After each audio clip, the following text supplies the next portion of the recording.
ಎಲ್ಲರಿಗೂ ನಮಸ್ಕಾರ. ತಿಳಿಸ್ತಾ ಇದೆ, ನಾವು ಹಿಂದೆ ಹೋಗ್ತೀವಿ, ಸಿನಿಮಾ ಮುಂದೆ ಹೋಗ್ಬೇಕು. ಎಲ್ಲರಿಗೂ ನಮಸ್ಕಾರ. ಐ ಥಿಂಕ್ ನಿಮಗೆಲ್ಲ ಟ್ರೈಲರ್ ಇಷ್ಟ ಆಗಿದೆ ಅಂತ ಅನ್ಕೊಂತೀನಿ. ನಮ್ಮ ಜಯದ್ ಅವರು ತುಂಬ ಆತ್ಮೀಯರು, ತುಂಬ ಕಷ್ಟಪಟ್ಟಿದ್ದಾರೆ ಈ ಸಿನಿಮಾಗೋಸ್ಕರ. Is very passionate about movie and whenever there is a new tune, new song that has come, he used to get very excited. I've heard the songs. That shows his love for cinema and interest.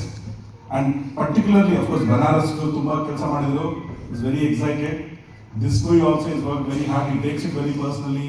He gets into the character. He spends a lot of time because I've been interacting with him for something or the other of late. Our Pandru Ella Kashtege, passion, I think this movie should give the success he truly deserves. Rasta ಅವರು ತುಂಬ cinema ಮಾಡಿದ್ದಾರೆ, but ಇದರಲ್ಲಿ ಸ್ವಲ್ಪ different ಆಗಿ ಕಾಣಿಸ್ಕೊಳ್ತಾ ಇದ್ದಾರೆ. ವಿಭಿನ್ನ ಪಾತ್ರ ಎಲ್ಲ ಮಾಡ್ತಾ ಇರ್ತಾರೆ. ಒಂದು ಫಿಲ್ಮ್ ಇದೆ ಆಲ್ವೇಸ್ ಡಿಫ್ರೆನ್ಸ್.